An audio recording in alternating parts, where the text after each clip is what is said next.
Assalamualaikum warahmatullahi wabarakatuh.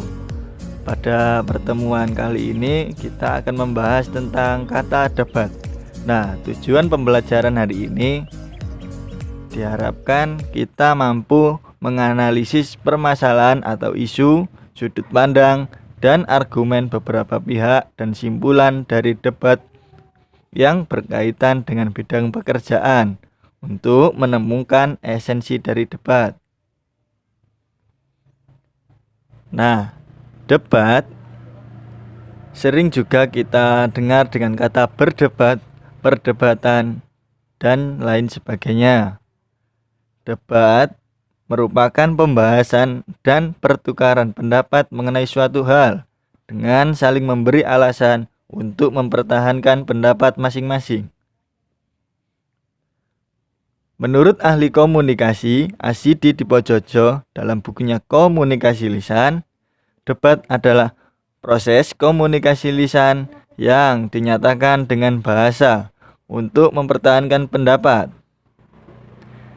Nah, setiap pihak yang berdebat akan menyatakan argumen, memberikan alasan dengan cara tertentu agar pihak lawan berdebat atau pihak lain yang mendengarkan perdebatan menjadi yakin dan berpihak kepadanya.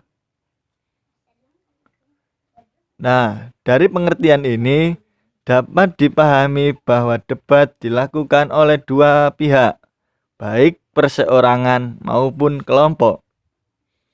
Debat juga dilakukan secara lisan ataupun tulisan. Namun umumnya yang sering kamu temukan debat dilakukan secara lisan. Debat memiliki fungsi dan manfaat.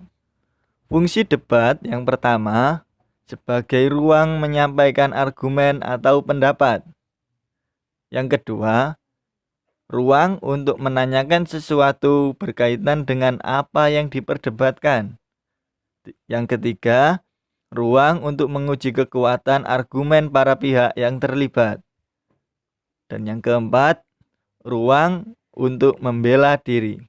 Nah, sedangkan manfaat debat yang pertama memberikan wawasan luas berkaitan dengan sesuatu yang diperdebatkan karena menyangkut dua argumen yang berbeda.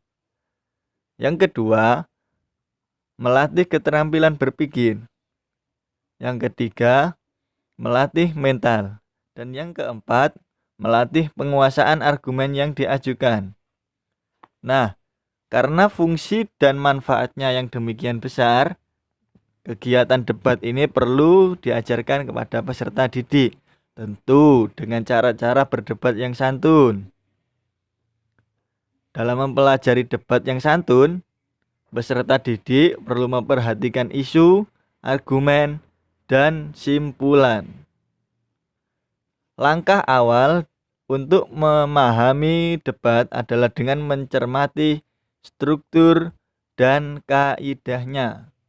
Teks debat memiliki struktur yang pertama pengantar, yang kedua argumen, dan yang ketiga simpulan.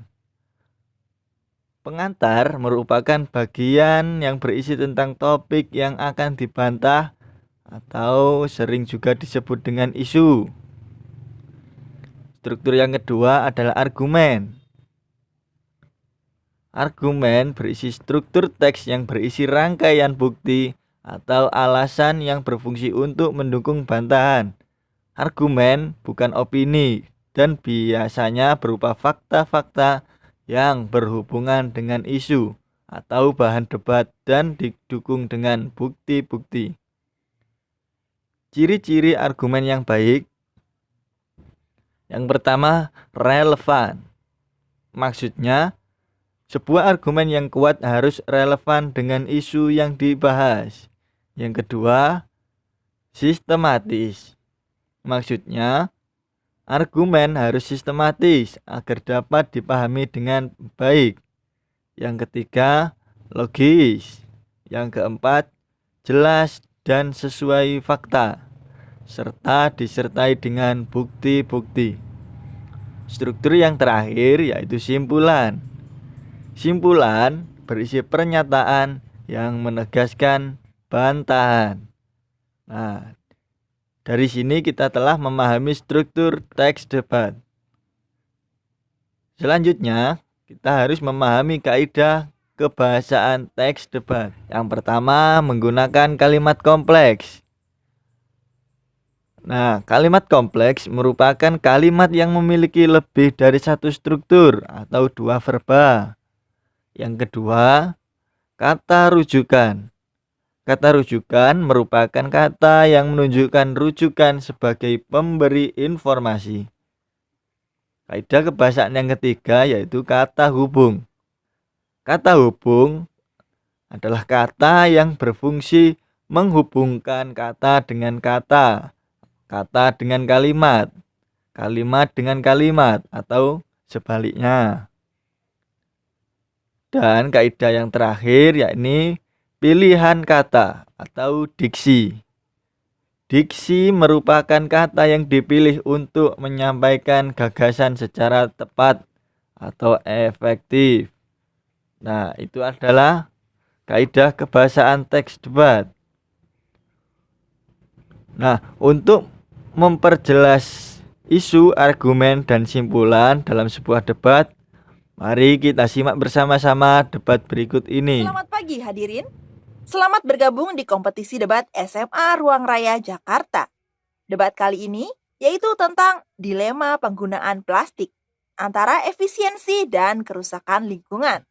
Telah ada bersama kita dua kelompok yang akan saling berdebat pada kesempatan kali ini. Di sisi kanan saya ada tim afirmasi dan di sisi kiri saya ada tim oposisi. Tanpa membuang waktu lagi, mari kita simak pernyataan pertama dari kedua tim mengenai dilema penggunaan plastik antara efisiensi dan kerusakan lingkungan. Waktunya hanya 2 menit. Kepada tim afirmasi, dipersilakan. Menurut kami, plastik merupakan material yang praktis, hemat, dan tepat yang telah terbukti memudahkan kita dalam menjalani kehidupan. Banyak benda-benda yang kita gunakan terbuat dari bahan plastik yang terbukti lebih mudah dan murah digunakan.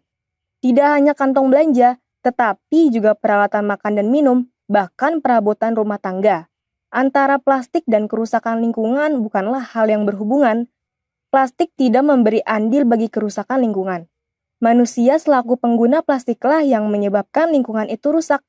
Jika yang memproduksi, mendistribusikan, dan mengonsumsi plastik adalah manusia, atau dengan kata lain manusia adalah subjeknya, mengapa plastik yang hanyalah objek justru dikambing hitamkan atas kerusakan lingkungan yang terjadi? Menurut kami, mengambing hitamkan plastik bukanlah hal yang tepat dan tidak dapat diterima dengan akal sehat. Luar biasa. Beri tepuk tangan untuk tim afirmasi. Selanjutnya, dipersilakan kepada tim oposisi untuk memberikan pernyataannya. Waktunya 2 menit, dimulai dari sekarang. Kami tidak sependapat dengan kelompok Anda.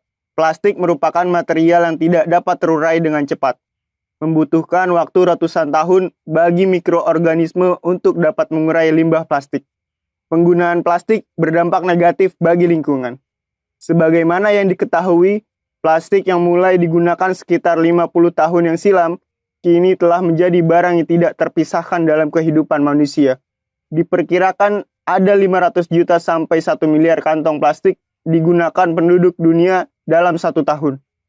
Ini berarti ada sekitar 1 juta kantong plastik per menit.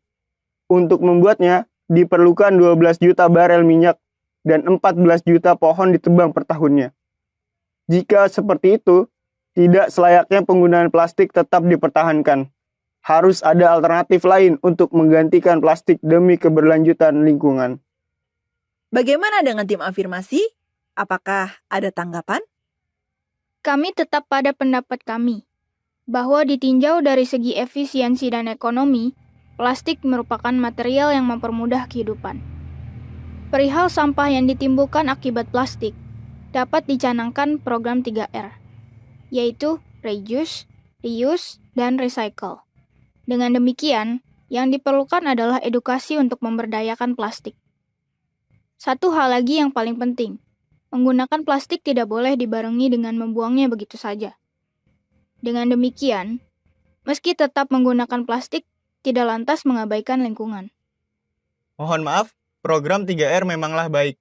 Akan tetapi, saat ini sudah ada cetusan program 5R, yaitu Reduce, Reuse, Recycle, Replace, dan Repair.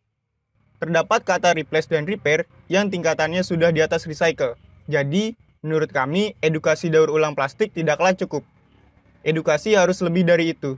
Kesadaran tentang kebiasaan yang harus diubah dan diperbaiki jauh lebih penting. Baik, waktunya habis. Kepada tim afirmasi dan tim oposisi, dipersilakan untuk memberikan pernyataan penutup. Terima kasih, moderator. Kami berpendapat bahwa tidak ada yang salah dengan menggunakan plastik. Meski begitu, perihal lingkungan tetap tidak boleh diabaikan. Tim oposisi, silakan. Menurut kami, membangun kesadaran masyarakat tentang pentingnya menjaga lingkungan dapat dimulai dari mengganti penggunaan plastik. Kalau kesadaran sudah terbentuk, selanjutnya dapat muncul inovasi-inovasi untuk menemukan produk penggantinya yang lebih ramah lingkungan. Luar biasa. Beri tepuk tangan untuk kedua tim. Pemirsa, menggunakan plastik atau menggantinya memang merupakan pilihan kita. Namun, berbicara soal lingkungan, jika bukan kita yang peduli, lalu siapa lagi? Anda yang menentukan. Nah, dari perdebatan tersebut dapat kita analisis isu yang diambil adalah tentang dilema penggunaan plastik antara efisiensi dan kerusakan lingkungan. Nah, argumen dari tim afirmasi yang pertama adalah plastik merupakan material yang hemat, praktis, dan murah. Argumen yang kedua, manusia selaku pengguna plastik yang memberikan kerusakan lingkungan. Yang ketiga, plastik dan kerusakan lingkungan tidak saling berhubungan karena plastik hanya sebagai objek. Dan yang keempat, plastik merupakan material yang mempermudah kehidupan manusia. Argumen dari tim oposisi yang pertama, plastik material yang tidak mudah terurai. Argumen yang kedua, penggunaan plastik berdampak negatif pada lingkungan. Yang ketiga, tetap dalam argumen bahwa plastik memberikan dampak negatif. Yang keempat, edukasi daur ulang plastik tidaklah cukup. Dari perdebatan tersebut dapat disimpulkan yang pertama, tidak ada yang salah dalam penggunaan plastik. Meskipun begitu, perihal lingkungan tidak boleh diabaikan. Kesimpulan yang kedua, membangun kesadaran masyarakat dalam menjaga lingkungan dapat dimulai dari mengganti penggunaan plastik. Nah, semoga kita memahami antara isu atau permasalahan, argumen, dan kesimpulan dalam debat. Semoga pembelajaran hari ini menyenangkan. Sampai jumpa. Assalamualaikum warahmatullahi wabarakatuh.